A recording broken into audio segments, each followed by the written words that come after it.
Who attacked Austin Theory on Raw? The best and worst of WWE Raw. WWE is planning to remove Triple H as CCO.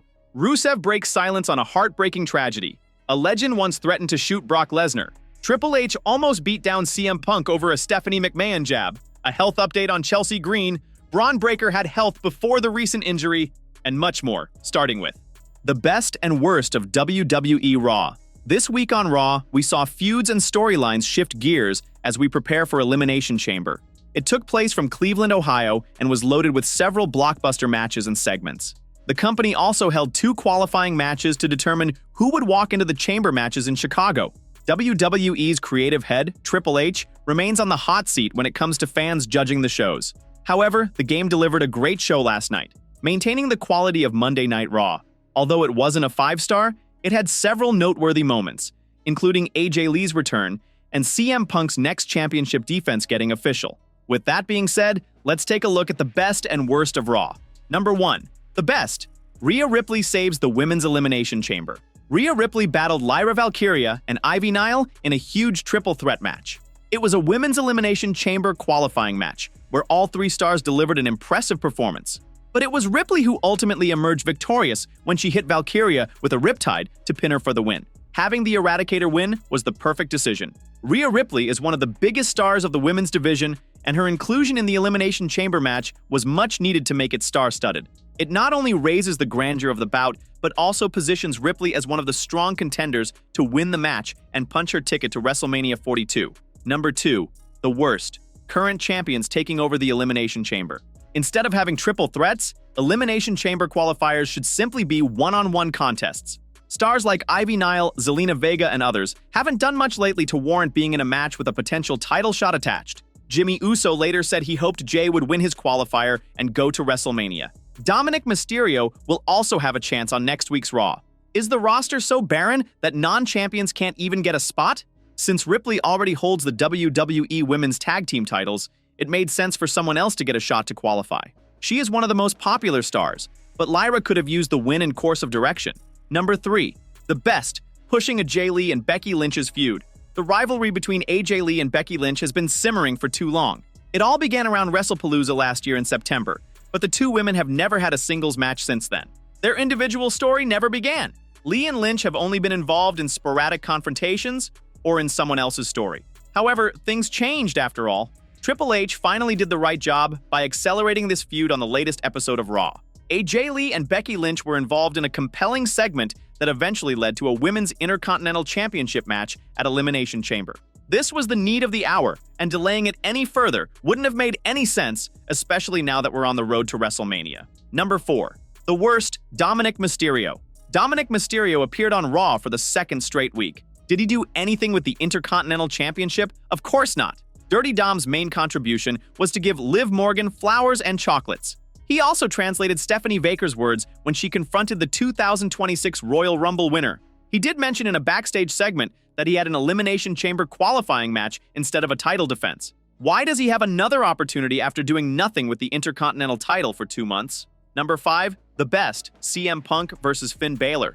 This week's Monday Night Raw had another interesting segment involving CM Punk and Finn Balor.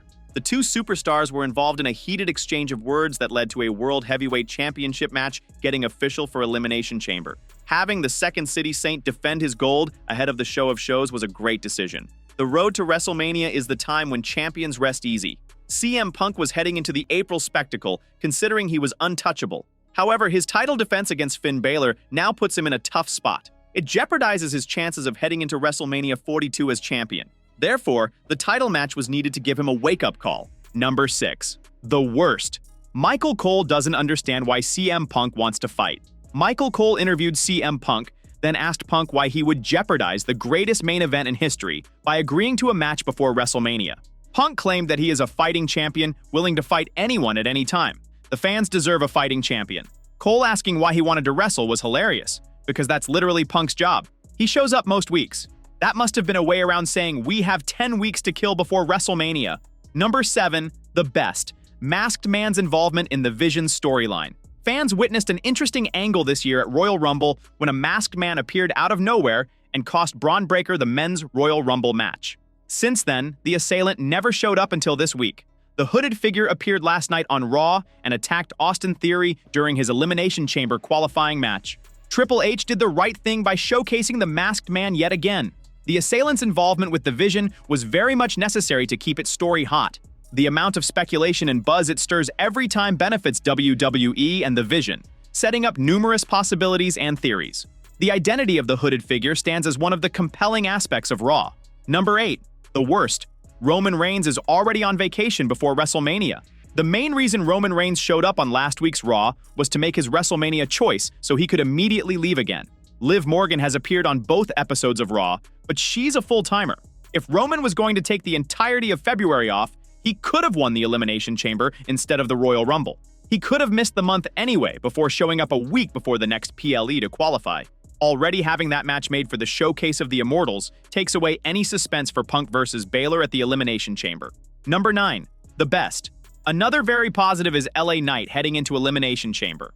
LA Knight is one of those superstars whose bookings have remained quite inconsistent in recent times. He has been deprived of big opportunities time and time again. However, Triple H finally did a little justice to Knight this week on Raw.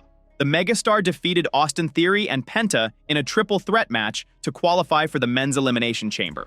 It was a victory that LA Knight desperately needed to regain his momentum. Walking into the big chamber match will give him a major spotlight, something that he has been looking for. Moreover, this could also help him get his WrestleMania 42 match. Therefore, Triple H made the best decision by letting Knight win the qualifying match on Raw. WWE is planning to remove Triple H as CCO. Triple H is currently enjoying an unopposed run as the Chief Content Officer of WWE, where he's in charge of the company's long-term creative direction. However, Martin Stone, also known as Danny Burch, believes that The Rock could take the matter into his own hands and replace the game with Brian Gewirtz. Triple H is rightfully credited with steering WWE's ship in the right direction when it was shrouded in controversy following misconduct allegations against Vince McMahon. Unlike before, when reports were circulating every other day about plans being changed on the fly, Triple H brought a sense of stability. However, of late, many fans have stepped up to criticize the game. If this wasn't enough, a report has suggested that his work has also come under the scanner backstage, with many being frustrated over WrestleMania 42's slow ticket sales. Amid this, Martin Stone, who was known as Danny Burch in WWE, has suggested that Hunter's time as the CCO might be on its final legs. Speaking on the Masters of Wrestling podcast, Burch stated that The Rock could get his former rival replaced with his working associate and former WWE writer Brian Gewirtz.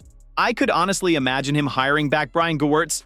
He was another one of the key writers during the Vince Russo time, said Burch. Furthermore, Burch mentioned that, unlike The Rock, who was a member of TKO's board of directors, Triple H didn't hold much power beyond being the CCO.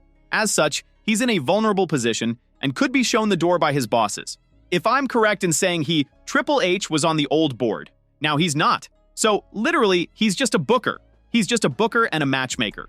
So, okay, you might be able to position yourself to open the show, cut multiple promos and segments in the show, be on the posters and the vignettes for WrestleMania and the pay-per-views and whatnot, but at the end of the day, you can make yourself as much needed as you think you are, Burch added. Only time will tell if there are any legitimate concerns over the game's job, or if this is mere speculation with no concrete foundation. Rusev breaks silence on a heartbreaking tragedy. Rusev has addressed a heartbreaking tragedy that has left the wrestling world beyond saddened. A few hours before Raw, it came to light that WWE's technical operations manager Jim Shank had passed away after a long battle with cancer. Shank had been a part of the global juggernaut since the previous century, having joined in 1999. He had been battling colorectal cancer for several years, and many people within WWE came forward to donate generously for his treatment. Among them was Vince McMahon, who contributed a staggering $122,000. The company even paid a classy tribute to him in the closing moments of this week's Raw with a graphic celebrating his life and career. Rusev has now reacted to the news by sharing condolences for Jim Shank. R.I.P. Jim Shank, he wrote. You might be wondering what's going on with Rusev in WWE. The Bulgarian star made his sensational return to WWE in April 2025 after spending 5 years in AEW. Though it looked like he was destined for a sustained run at the top this time around, things haven't panned out in his favor. The first few months were promising, as he was involved in an entertaining mid-card feud with Sheamus that culminated at Clash at Paris 2025. Since then, however, his stock has gone down considerably. Following a brief feud with Dominic Mysterio for the IC title and participation in the Last Time Is Now tournament, he disappeared from TV for months. The former US champion returned for the Men's Royal Rumble match in Riyadh, where his elimination in mere 32 seconds made it clear that WWE has lost faith in him. While Rusev has racked up a couple of wins on main event, it hasn't instilled much confidence in his long-term prospects in WWE. It remains to be seen what the company has in store for him as WrestleMania 42 inches closer and closer. A legend once threatened to shoot Brock Lesnar. On an episode of his podcast, Jim Cornette discussed his experience working with Brock Lesnar. He described a situation in which Lesnar had been pushing around Cornette's wife and making her situation difficult. He said that when he cursed her out, that pushed Cornette over the edge, and he told him that if he cursed at her again, he wouldn't fight Lesnar, but he would shoot him. He admitted that Lesnar had been protected and pampered, but what he did not realize was that no one was going to fight a genetic freak like him, but they would not hesitate to shoot him if it came to it. In the process, he says F you to her in front of me. That's where I had to say, look, mother, don't say F you to her in front of me, because I won't fight you, I will shoot you. Because here's what he did not realize. He had been protected, pampered, and made over for so long, no one was going to fight Brock Lesnar. If he mouths off and runs his tongue about people or two people or whatever, nobody's going to fight him. They're just going to pull out a firearm and shoot him. Would you fight Brock Lesnar? No. He's a beast. He's a genetic freak, and nobody's going to fight him. But if he said the wrong thing to the wrong person, they're going to shoot him. I don't care how tough he is. He ain't going to nip up after a shot to the head. So I said, don't say you to her in front of me, or I will shoot you. He was disrespecting somebody in the wrestling business that he was supposed to take care of. Triple H almost beat down CM Punk over a Stephanie McMahon jab. Kevin Nash is pulling no punches when it comes to the real-life heat between CM Punk and Triple H, and it turns out their issues went way deeper than TV promos.